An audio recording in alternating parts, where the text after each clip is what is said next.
Gordon Stowaway.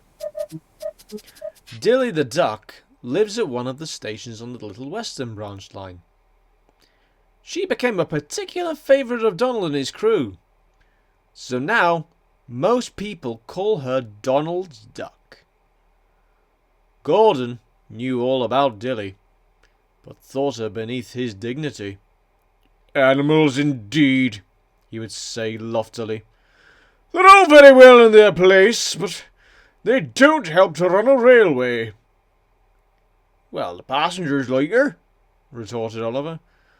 "I can't speak for branch lines," Gordon continued grandly, "but we mainline engines have a responsibility to maintain.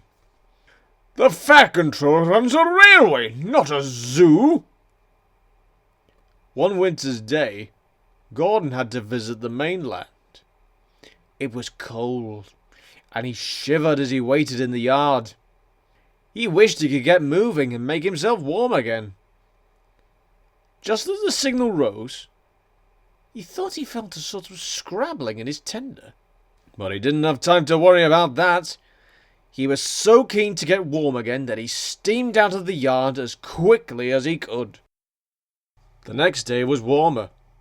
After pulling the express, Gordon stopped to rest near a platelayer's hut, from which the men had thrown some scraps of their lunch. A party of sparrows argued noisily over them. "Go away!" Gordon barked, but the sparrows took no notice.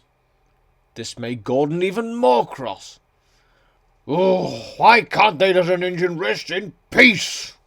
He wanted to blow smoke and make them fly off, but he couldn't without his driver.